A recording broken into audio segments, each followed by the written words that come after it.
بسم اللہ الرحمن الرحیم۔ سورۃ علم نشرح کے مضامین۔ اللہ تعالیٰ نے اس سورہ میں شرح صدر کی نعمت کا تذکرہ فرمایا ہے کہ اے رسول صلی اللہ علیہ وآلہ وسلم، ہم نے تیرا انشراح صدر کیا اور تیری کمر سے بوجھ اتار دیا۔ دعوت و ارشاد کا کام مشکل ترین کام ہے۔ اللہ تعالیٰ نے اپنے نبی صلی اللہ علیہ وآلہ وسلم سے فرمایا کہ ان مشکلات کے بعد آسانی حاصل ہونے والی ہے۔ اس سورہ میں آپ کے ذکر کی بلندی کو بیان کیا گیا۔ تلاوت کا ثواب۔ رسول اللہ صلی اللہ علیہ وآلہ وسلم نے فرمایا کہ جو شخص اس سورہ کی تلاوت کرے گا تو اسے اتنا ثواب ملے گا جتنا اس شخص کو ملے گا جو پیغمبر اکرم صلی اللہ علیہ وآلہ وسلم کی اس حالت میں زیارت کرے جبکہ آپ صلی اللہ علیہ وآلہ وسلم کسی وجہ سے پریشان ہوں اور وہ شخص آپ کی پریشانی کو دور کرے۔ جو شخص اس سورہ کی تلاوت کرے گا اسے اللہ یقین اور عافیت عطا کرے گا۔ جو شخص اس سورہ کو سینے کے درد پر پڑھے یا لکھ کر پاس رکھے تو وہ سینے کے درد سے شفا پائے گا۔ رسول اکرم صلی اللہ علیہ وآلہ وسلم نے فرمایا کہ اگر کسی شخص کا پیشاب بند ہو تو کسی برتن پر اسے لکھ کر اس کا پانی پیے تو پیشاب کی بندش جاتی رہے گی۔ اگر قلب اور سینے کی تکلیف میں اسے پڑھا جائے تو شفا نصیب ہوگی۔ بسم اللہ الرحمن الرحیم۔ علم نشرح لک صدرک ووضعنا عنک وزرک الذی انقض ظہرک ورفعنا لک ذکرک فإن مع العسر یسرا ان مع العسر یسرا فإذا فرغت فانصب وإلی ربک فارغب۔ ترجمہ: کیا ہم نے آپ کے سینہ کو کشادہ نہیں کیا اور آپ سے بھاری بوجھ نہیں اتارا جس نے آپ کی کمر کو توڑ رکھا تھا، اور ہم نے آپ کے ذکر کو بلند کیا۔ البتہ تنگی کے ساتھ آسانی ہے، یقیناً تنگی کے ساتھ آسانی ہے، لہٰذا جب آپ فارغ ہو جائیں اور اپنے پروردگار کی طرف رغبت کیجیے۔ ہم نے آپ صلی اللہ علیہ وآلہ وسلم کو ہر چیز عطا کی ہے۔ علم نشرح لک صدرک، کیا ہم نے آپ کے سینے کو کشادہ نہیں کیا؟ تفسیر مجمع البیان میں منقول ہے کہ رسول اللہ صلی اللہ علیہ وآلہ وسلم نے فرمایا، میں نے بارگاہ ربوبیت میں اپنی درخواست پیش کی، حالانکہ میری یہ بھی خواہش تھی کہ یہ درخواست نہ کروں۔ میں نے عرض کیا، اے میرے پروردگار، مجھ سے پہلے پیغمبروں میں سے بعض کو ہوا پر اختیار دیا، بعض ان میں سے مردوں کو زندہ کر دیتے تھے۔ میرے پروردگار نے مجھ سے فرمایا، کیا آپ صلی اللہ علیہ وآلہ وسلم یتیم نہیں تھے؟ میں نے آپ کو پناہ دی۔ میں نے عرض کیا، جی ہاں میرے پروردگار۔ اللہ تعالیٰ نے فرمایا، کیا آپ صلی اللہ علیہ وسلم غیر معروف نہ تھے؟ میں نے آپ کو ہدایت کی۔ میں نے عرض کیا، جی ہاں میرے پروردگار۔ فرمایا، کیا میں نے آپ صلی اللہ علیہ وآلہ وسلم کے سینہ کو کشادہ نہیں کیا اور تیرے بوجھ کو ہلکا نہیں کیا؟ میں نے عرض کیا، جی ہاں اے میرے پروردگار۔ آپ صلی اللہ علیہ وآلہ وسلم کا سینہ کشادہ کیا گیا ہے۔ جناب ابن عباس رضی اللہ تعالیٰ عنہ سے روایت ہے کہ رسول اللہ صلی اللہ علیہ وآلہ وسلم کی بارگاہ میں سوال کیا گیا کہ کیا آپ کا آپ صلی اللہ علیہ وسلم کا مبارک سینہ کشادہ کیا گیا ہے؟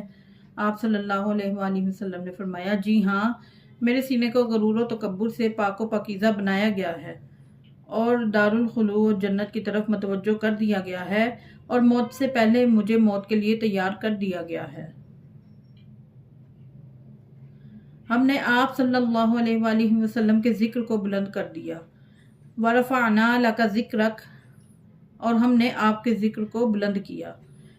رسول اللہ صلی اللہ علیہ وآلہ وسلم نے فرمایا، جبریل علیہ السلام نے مجھ سے کہا، اللہ تعالیٰ ارشاد فرماتا ہے کہ جس وقت میرا نام لیا جاتا ہے تو اس وقت آپ صلی اللہ علیہ وآلہ وسلم کا نام بھی میرے نام کے ساتھ لیا جاتا ہے، اور تیرے مقام کی عظمت کے لیے یہی کافی ہے۔ تنگی کے ساتھ آسانی۔ ان مع العسر یسرا، یقیناً تنگی کے ساتھ آسانی ہے۔ ایک حدیث میں آیا ہے، حضرت علی علیہ السلام نے فرمایا، ایک عورت نے بارگاہ امامت میں اپنے شوہر کی شکایت کی کہ وہ مجھے اخراجات نہیں دیتا، لیکن اس عورت کا شوہر واقعاً تنگ دست تھا۔ حضرت علی علیہ السلام نے اس کے شوہر کو زندان میں ڈالنے کے بجائے اس کے جواب میں فرمایا ان مع العسر یسرا، اور اسے صبر کی تلقین کی۔ فَإِذَا فَرَغْتَ فَانْصَبْ وَإِلَىٰ رَبِّكَ فَارْغَب، لہذا جب آپ فارغ ہو جائیں تو اپنے پروردگار کی طرف رغبت کیجیے۔ ولایت علی ابن ابی طالب علیہ السلام۔ اصول کافی میں روایت ہے، حضرت امام جعفر صادق علیہ السلام فرماتے ہیں کہ جب رسول اللہ صلی اللہ علیہ وآلہ وسلم کو بتایا گیا کہ اب تمہاری اپنے پروردگار سے جلد ملاقات ہونے والی ہے تو انہیں کہہ دیا گیا فَإِذَا فَرَغْتَ فَانْصَبْ وَإِلَىٰ رَبِّكَ فَارْغَب، یعنی آپ صلی اللہ علیہ وآلہ وسلم سے کہا گیا کہ جب آپ صلی اللہ علیہ وآلہ وسلم اپنے اہم امور سے فارغ ہو جائیں تو اس وقت اپنے وصی کا اعلان کریں اور ان کی افضیلت بتا دیں۔ اس حکم کے بعد آپ صلی اللہ علیہ وآلہ وسلم نے میدان غدیر میں صحابہ کے مجمع میں فرمایا کہ جس کا میں آقا و مولا ہوں، علی علیہ السلام بھی اس کے آقا و مولا ہیں۔ اے اللہ، تو اس سے محبت رکھ جو اس سے محبت رکھے، اور تو اس سے عداوت رکھ جو اس سے عداوت رکھے۔ آپ صلی اللہ علیہ وآلہ وسلم نے 3 دفعہ فرمایا۔ آپ صلی اللہ علیہ وآلہ وسلم نے فرمایا علی علیہ السلام مومنین کے امیر ہیں اور دین کے ستون ہیں، یہ وہ ہیں جو میرے بعد حق پر لوگوں سے جنگ کریں گے۔ اور فرمایا حق علی علیہ السلام کے ساتھ ہے، وہ جدھر جائیں۔ آپ علیہ السلام نے فرمایا کہ میں تم میں 2 چیزیں چھوڑ کر جا رہا ہوں، اگر تم نے ان کے دامن کو تھاما تو کبھی گمراہ نہ ہوگے، وہ اللہ کی کتاب اور اطرت اہل بیت علیہ السلام ہیں۔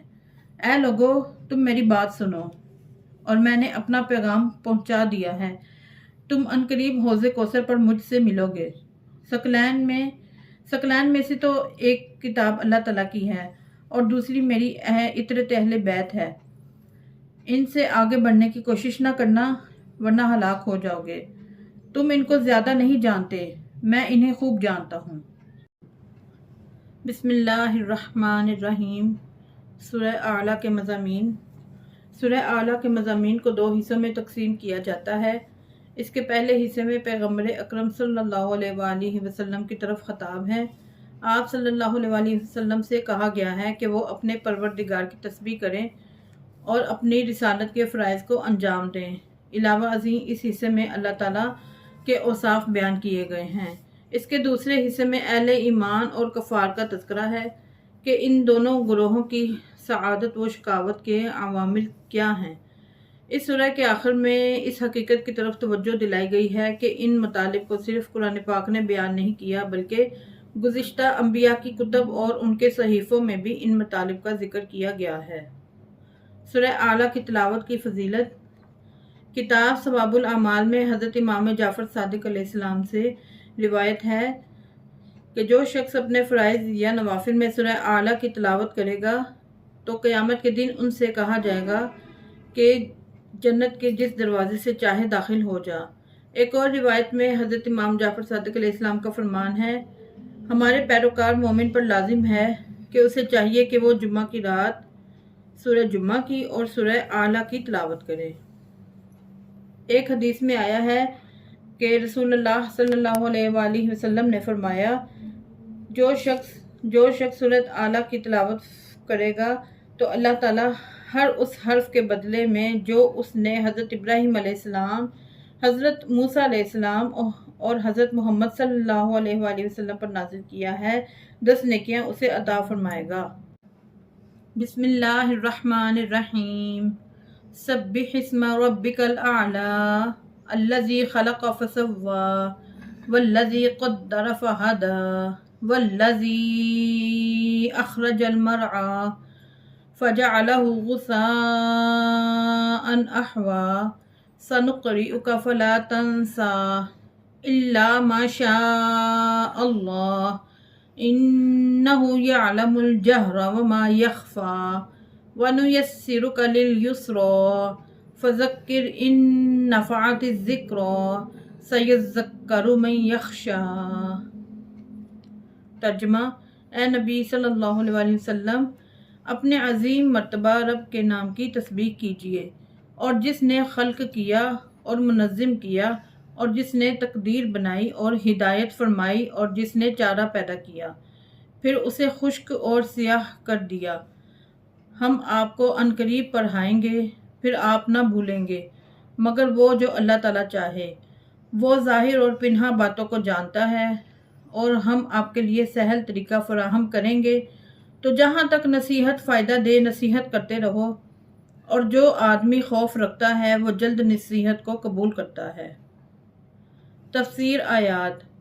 سبح اسم ربک الاعلی، اے نبی صلی اللہ علیہ وآلہ وسلم اپنے عظیم رب کے نام کی تسبیح کیجیے۔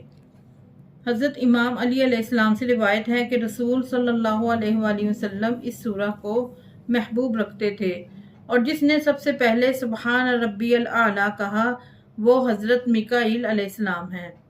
حضرت ابن عباس سے روایت ہے کہ رسول اللہ صلی اللہ علیہ وآلہ وسلم کا طریقہ تھا کہ جب آپ سبح اسم ربک الاعلی تلاوت فرماتے تھے تو کہتے سبحان ربی الاعلی۔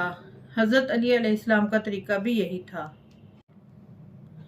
باقر العلوم حضرت امام محمد باقر علیہ السلام سے روایت ہے کہ آپ علیہ السلام نے فرمایا کہ جب تم سورہ سبح اسم ربک الاعلی کو پڑھو تو کہو سبحان ربی الاعلی۔ اگر نماز میں پڑھ رہے ہو تو پھر دل میں پڑھو سبحان ربی الاعلی۔ ابن ابی حمیسہ سے روایت ہے کہ میں نے حضرت امام علی علیہ السلام کی امامت میں 20 راتیں نماز پڑھی۔ آپ علیہ السلام نے اپنی ہر نماز میں سورہ اعلیٰ کے علاوہ اور کوئی سورہ کی تلاوت نہ کی۔ جب آپ سے اس سورہ کی فضیلت پوچھی گئی تو آپ علیہ السلام نے فرمایا کہ اگر تمہیں معلوم ہوتا کہ اس سورہ کے اندر کتنے اسرار ہیں تو ہر مرد روزانہ 20 مرتبہ پڑھتا۔ اسے جس نے پڑھا گویا کہ اس نے جناب موسیٰ علیہ السلام اور جناب ابراہیم علیہ السلام کے صحیفے پڑھے۔ ایک اور روایت میں آیا ہے کہ جب سورہ فسبح بسم ربک العظیم نازل ہوئی تو رسول اللہ صلی اللہ علیہ وآلہ وسلم نے فرمایا کہ اس تسبیح کو اپنے رکوع میں پڑھو۔ جب سورہ اعلیٰ سبح اسم ربک الاعلی نازل ہوئی تو آپ علیہ السلام نے فرمایا کہ اس کو اپنے سجود میں پڑھو۔ کتاب خصال میں ہے کہ حضرت امام علیہ السلام نے فرمایا کہ جب مسبحات کی تلاوت کو مکمل کر لو تو کہو سبحان اللہ الاعلی۔ بسم اللہ الرحمن الرحیم۔ سورۃ الطارق کے مضامین۔ اس سورہ کے مضامین کو 6 حصوں میں تقسیم کیا جا سکتا ہے۔ نمبر 1، انسان کو دعوت دی گئی ہے کہ وہ اللہ تعالیٰ کی آیات کا نظارہ کرے اور ان میں غور و فکر کرے کہ اس کی زندگی کا کیا مقصد ہے۔ نمبر 2، انسان کو اس بات کی دعوت دی گئی ہے کہ وہ اپنے نقطۂ آغاز کی طرف نگاہ کرے کہ اسے کس چیز سے پیدا کیا گیا ہے تاکہ اس کے غرور و سرمستی کا علاج ہو جائے۔ نمبر 3، قیامت کے دن کی طرف اشارہ کیا گیا ہے۔ قیامت کے دن اس کے تمام پوشیدہ اعمال ظاہر ہو جائیں گے اور وہاں کوئی کسی کی مدد نہ کر سکے گا۔ نمبر 4، قسمیں کھا کر یہ بتایا گیا ہے کہ اللہ تعالیٰ کا کلام حق ہے۔ نمبر 5، کفار و مشرکین نے پیغمبر اکرم صلی اللہ علیہ وآلہ وسلم کے خلاف جو سازشیں کیں ان کی طرف اشارے کیے گئے ہیں۔ اللہ تعالیٰ نے اپنے پیغمبر کو اطمینان دلایا کہ اللہ ان کی سازشوں کو ناکام کر دے گا۔ نمبر 6، آخر میں اللہ تعالیٰ نے اپنے نبی صلی اللہ علیہ وآلہ وسلم سے فرمایا کہ ان کافروں کو مہلت دے دو، آخر انہوں نے میرے پاس آنا ہے۔ سورۃ الطارق کی تلاوت کی فضیلت کتاب ثواب الاعمال میں نقل ہے۔ حضرت امام جعفر صادق علیہ السلام نے فرمایا کہ جو شخص سورہ طارق کی نماز فریضہ میں تلاوت کرے گا تو قیامت کے دن اللہ تعالیٰ کی بارگاہ میں اس کی اس قدر عزت و عظمت ہوگی کہ وہ جنت میں انبیاء علیہ السلام کے ہمراہ ہوگا۔ تفسیر مجمع البیان میں حدیث ہے کہ رسول اللہ صلی اللہ علیہ وآلہ وسلم نے فرمایا کہ جس نے سورۃ الطارق کی تلاوت کی تو اللہ تعالیٰ اسے آسمان کے ہر ستارے کی تعداد سے 10 گنا زیادہ نیکیاں عطا فرمائے گا۔ بسم اللہ الرحمن الرحیم۔ والسماء والطارق وما أدراك ما الطارق النجم الثاقب إن كل نفس لما عليها حافظ فلينظر الإنسان مما خلق من ماء دافق يخرج من بين الصلب والترائب إنه على رجعه لقادر يوم تبلى السرائر فما له من قوة ولا ناصر۔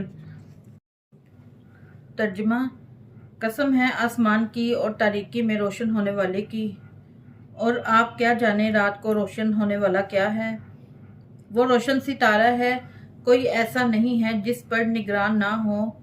بس انسان کو دیکھنا چاہیے کہ وہ کس شے سے پیدا کیا گیا ہے۔ وہ ایک اچھلنے والے پانی سے پیدا کیا گیا ہے جو پشت اور سینے کے درمیان سے نکلتا ہے۔ بے شک اللہ اسے واپس لوٹانے پر قادر ہے۔ اس روز تمام بھید فاش ہو جائیں گے، نہ انسان کے پاس کوئی طاقت ہوگی اور نہ کوئی مددگار ہوگا۔ تفسیر آیات: والسماء والطارق، قسم ہے آسمان کی اور تاریکی میں روشن ہونے والے کی۔ علی بن ابراہیم نے تفسیر قمی میں نقل فرمایا ہے کہ الطارق ثاقب ستارہ ہے اور وہ عذاب کا ستارہ ہے، اور قیامت کا ستارہ زحل ہے جو سب سے اونچا ہے۔ کتاب خصال میں روایت ہے، ابان بن تغلب نے کہا کہ میں امام جعفر صادق علیہ السلام کے بارگاہ اقدس میں تھا کہ ایک آدمی جس کا تعلق یمن سے تھا وہ حاضر ہوا، تو امام علیہ السلام نے فرمایا، تمہارے ملک میں زحل ستارے کے بارے میں لوگ کیا نظریہ رکھتے ہیں؟ تو اس نے کہا، لوگ کہتے ہیں کہ یہ ستارہ نحس ہے۔ آپ علیہ السلام نے فرمایا کہ اس ستارے کو نحس نہ کہنا، یہ ستارہ حضرت امیر المؤمنین علیہ السلام کا ستارہ ہے۔ تمام اوصیاء کا ستارہ بھی یہی ہے۔ نجم ثاقب سے مراد ستارے زحل ہے۔ اللہ تعالیٰ نے اس کا ذکر اپنی کتاب میں کیا ہے۔ اس یمنی نے کہا کہ ثاقب سے کیا مراد ہے؟ تو آپ علیہ السلام نے فرمایا کہ زحل ستارہ 7ویں آسمان میں طلوع کرتا ہے، اس کی روشنی تمام آسمانوں کو چیرتی ہوئی نچلے آسمان تک پہنچ جاتی ہے، اس لیے اللہ تعالیٰ نے اسے نجم ثاقب کہا ہے۔ قابل توجہ بات یہ ہے کہ زحل آخری اور نظام شمسی کا دور ترین ستارہ ہے جو بغیر کسی آلے کی مدد کے خالی آنکھ سے دیکھا جا سکتا ہے، اور وہ چونکہ نظام شمسی کے ستاروں کی ترتیب کے اعتبار سے سورج کی نسبت کے پیش نظر 7واں مدار اور مقام گردش میں قرار پاتا ہے چاند کے مدار کے حساب سے، تو امام علیہ السلام اس حدیث میں اس کا مدار 7واں آسمان بتاتے ہیں۔ اس ستارے کی کچھ خصوصیات ہیں جو اسے قابل قسم بناتی ہیں۔ ایک تو یہ نظام شمسی کے سب سے دور ستاروں میں سے ہے۔ اس وجہ سے ادب عربی میں ہر بلندی کی اس سے مثال دیتے ہیں، اور کبھی اسے شیخ النجوم بھی کہتے ہیں۔ زحل ستارے کے کئی نورانی حلقے ہیں جو اس کا احاطہ کیے ہوئے ہیں۔ اس کے 8 چاند ہیں۔ زحل کے نورانی حلقے جو اس کا احاطہ کیے ہوئے ہیں عجیب ترین آسمانی مظاہر میں سے ہیں، جس کے بارے میں ماہرین فلکیات کے مختلف نظریات ہیں، اور وہ حلقے اب بھی پر اسرار طور پر موجود ہیں۔ بعض مفسرین کا نظریہ ہے کہ زحل کے 10 چاند ہیں، جس میں 8 کا عام دوربینوں سے مشاہدہ کیا جا سکتا ہے، اور دوسرے 2 چاند صرف بہت بڑی دوربینوں سے نظر آتے ہیں۔ انسان سخت نگرانی میں ہے۔ ان کل نفس لما علیہا حافظ فلینظر الانسان مما خلق من ماء دافق، کوئی ایسا نہیں ہے جس پر نگرانی نہ ہو، پس انسان کو دیکھنا چاہیے کہ وہ کس شے سے پیدا کیا گیا ہے۔ وہ ایک اچھلنے والے پانی سے پیدا کیا گیا ہے۔ علی بن ابراہیم نے اپنی تفسیر میں نقل کیا ہے کہ ان کل نفس لما علیہا حافظ میں جو لفظ حافظ ہے اس سے مراد ملائکہ ہیں، اور اس سے بعد والی آیت فَلْيَنظُرِ الْإِنسَانُ مِمَّا خُلِقَ مِن مَّاءٍ دَافِقٍ کی تفسیر میں لکھا ہے کہ نطفہ پوری طاقت سے خارج ہوتا ہے، یخرج من بین الصلب والترائب، جو پشت اور سینے کے درمیان سے نکلتا ہے۔ اس نے کہا نطفہ مرد کی صلب سے نکلتا ہے اور عورت کے سینے سے نکلتا ہے۔ کتاب الاحتجاج طبرسی میں ہے کہ عبداللہ بن سعود نے رسول اکرم صلی اللہ علیہ وآلہ وسلم سے پوچھا کہ اے محمد صلی اللہ علیہ وسلم، جب بچہ ماں کی شکم میں طولت پاتا ہے تو اس کی کون کون سی چیز مرد سے بنتی ہیں اور کون کون سی چیزیں عورت سے بنتی ہیں؟ تو نبی اکرم صلی اللہ علیہ وآلہ وسلم نے فرمایا، ہڈیاں، پٹھے اور رگیں مرد سے بنتے ہیں، گوشت، خون، بال عورت سے بنتے ہیں۔ اس نے سن کر کہا، آپ صلی اللہ علیہ وآلہ وسلم نے سچ فرمایا۔ پھر اس نے آپ علیہ السلام پر ایک اور سوال کیا کہ جب بچہ اپنے چچاؤں کے مشابہ ہوتا ہے تو اس میں اپنے ماموں کی مشابہت کا ذرہ برابر بھی نہیں پایا جاتا، اور جب وہ اپنے ماموں کے مشابہ ہوتا ہے تو اس میں اپنے چچاؤں کی کوئی مشابہت اس میں نہیں پائی جاتی۔ اس کی کیا وجہ ہے؟ تو آپ صلی اللہ علیہ وسلم نے فرمایا کہ یہ علامات مرد اور عورت کے پانی پر موقوف ہیں۔ مرد وہ عورت میں جو غالب آتا ہے، اس نسبت سے اس میں علامات ہوتی ہیں۔ اس نے کہا، اے محمد صلی اللہ علیہ وآلہ وسلم، آپ علیہ السلام نے سچ فرمایا ہے۔ یوم تبلی السرائر، اس روز تمام بھید فاش ہو جائیں گے۔ مجمع البیان میں ہے کہ سرائر سے مراد اعمال ہیں جو ابن آدم علیہ السلام کے ذمے ہیں، جو اللہ اور اس کے بندے کے درمیان پیمان ہیں، قیامت کے دن ظاہر ہو جائیں گے۔ ابو دردہ سے جو روایت ہے اس میں ہے کہ رسول اللہ صلی اللہ علیہ وسلم نے فرمایا کہ اللہ نے اپنی مخلوق سے 4 باتوں کی ضمانت لی ہے: نماز، زکوٰۃ، ماہ رمضان کے روزے اور غسل جنابت۔ یہ سب سرائر ہیں، اس لیے اللہ تعالیٰ نے فرمایا، یوم تبلی السرائر والسماء ذات الرجع والارض ذات الصدع انہ لقول فصل وما هو بالہزل انہم یکیدون کیدا واکید کیدا فمہل الکافرین امہلہم رویدا۔ ترجمہ: قسم ہے آسمان کی کہ جس سے بارش برستی ہے، قسم ہے زمین کی جو دانہ اگانے کے لیے شک ہونے والی ہے۔ بے شک یہ قرآن فیصلہ کرنے والا کلام ہے، یہ کوئی ہنسی مذاق نہیں ہے۔ بے شک یہ لوگ مکر سے کام لیتے ہیں اور میں بھی اس کے مقابلے میں چارہ جوئی سے کام لیتا ہوں۔ پس ان کافروں کو مہلت دے دے تاکہ اپنے اعمال کی سزا ملاحظہ کر لیں۔ تفسیر آیات: والسماء ذات الرجع، ترجمہ: قسم ہے آسمان کی کہ جس سے بارش برستی ہے۔ اس آیت میں الراجع سے مراد بارش ہے کہ آسمان بارش والا ہے۔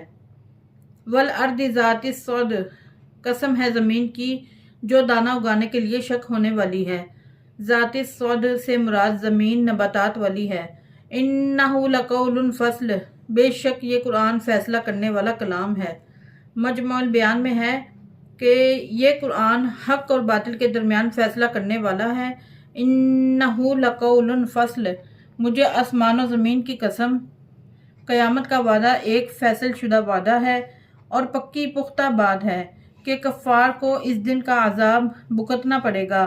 بعد ازیں رسول اللہ صلی اللہ علیہ وسلم کو تسلی دی گئی ہے کہ آپ ان کفار کو بے شک مہلت دے دیں، میں قیامت کے دن ان کی سرکشیوں کی انہیں ضرور سزا دوں گا اور آپ کو مزید پریشان ہونے کی ضرورت نہیں ہے۔ اور اس خطاب میں تمام مبلغین امت اور ہادیان دین کو تسلی دی گئی ہے۔